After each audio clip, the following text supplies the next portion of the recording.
start first and foremost saying thank you to our student body more than anything. I thought last week they did a phenomenal job. I know it wasn't our home game, which I still don't know how, but it wasn't our home game, and I thought they did an awesome job. They were there early.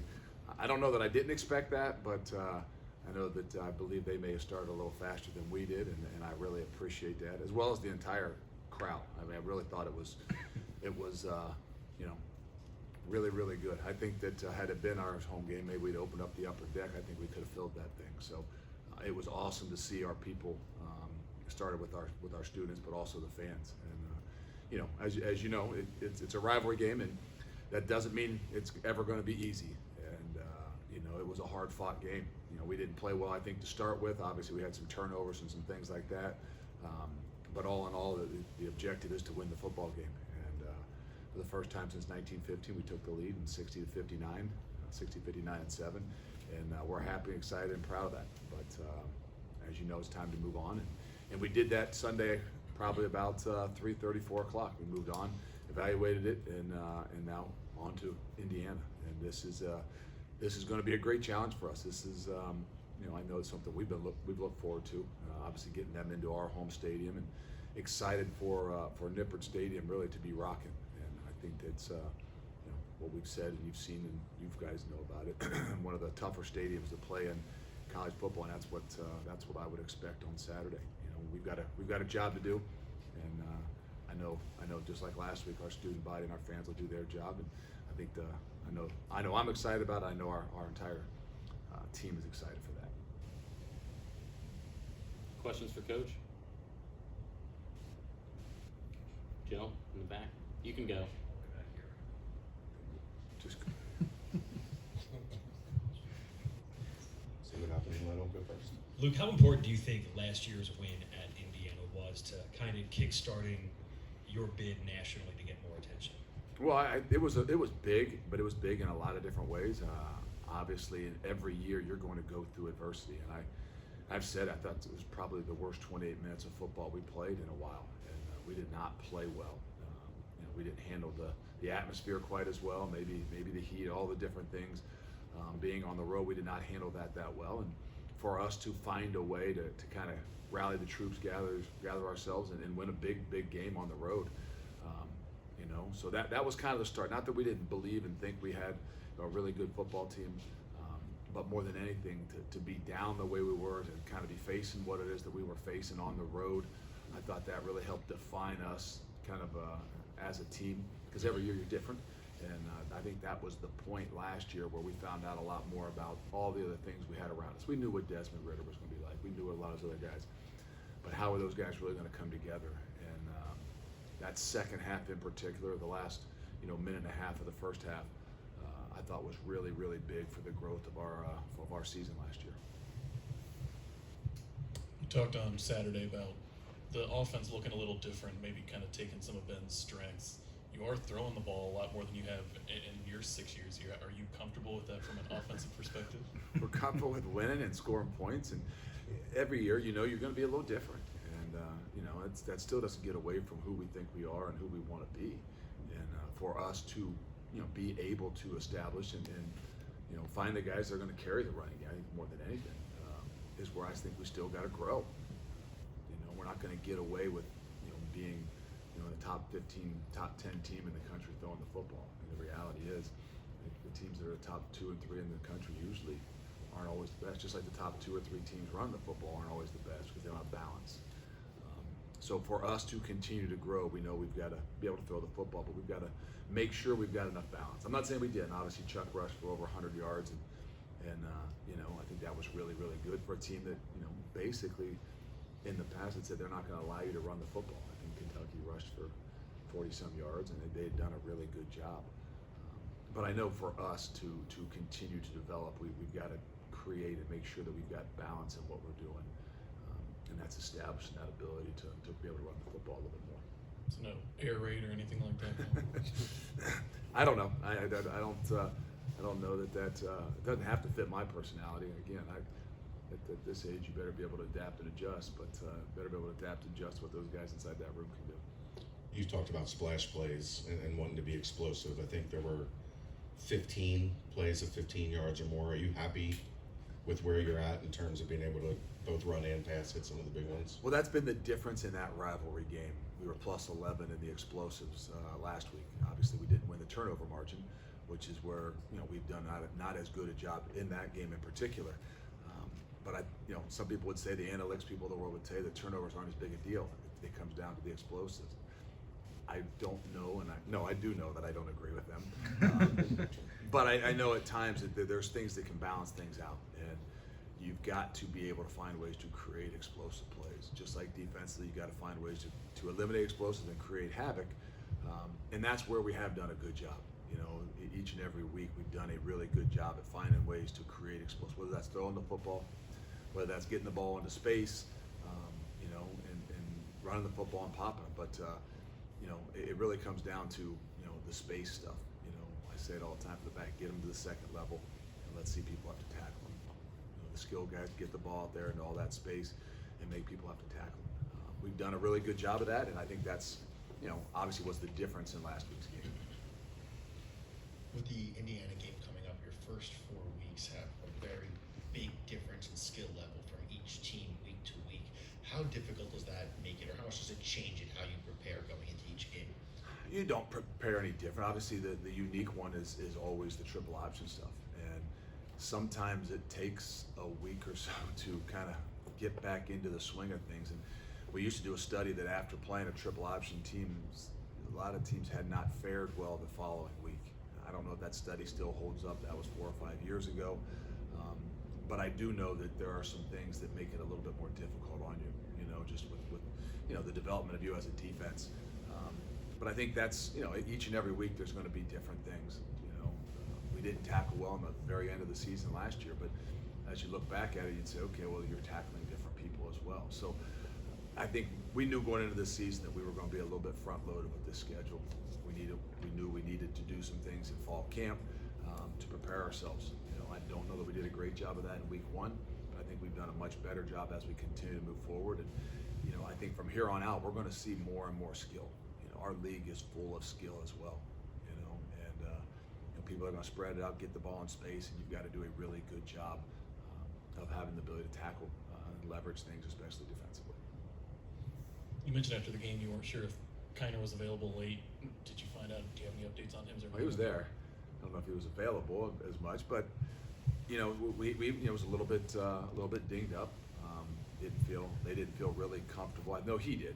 He had told us that he felt good. He was ready to go, and that's a part of that, not knowing him real well. Obviously, he's only been here for a short amount of time, and we've got to put guys in situations so that we can learn to trust them more and more. So I put that a little bit on me. That I wish I would have got him in there to see. But again, when a guy's got a little bit of something and you're not positive, you want to be smart.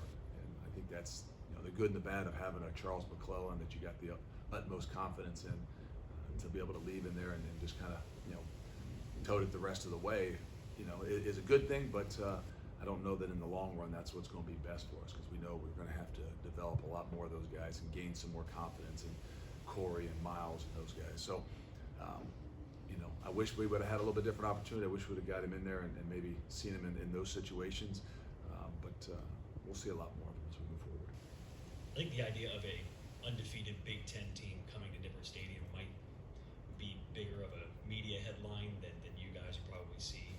Obviously a team you respect, but it's not the big deal to you guys as it is to maybe the media headline. But I'm curious, do you feel like what you guys accomplished last season by beating Indiana, beating Notre Dame, going to the playoff, that you no longer have to circle these games and improve something when you go against quote-unquote Power 5 teams? Yeah, I don't think our guys look at it as proving anything. I do know that they grew up in this region, the majority of 81% of our guys. So anytime you can play a team that's within our region, I mean, think about our league. We don't get a whole lot of opportunities to play the teams that maybe some of those guys grew up watching.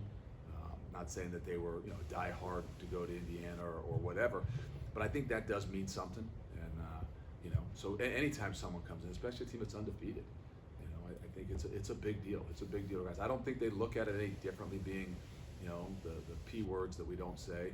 I think from not just because of what we did last year, but I think in general of what we pride ourselves on. But that doesn't sell it short of saying, hey, this is a 3-0 football team that you don't get a whole lot of these guys to come into your stadium at times.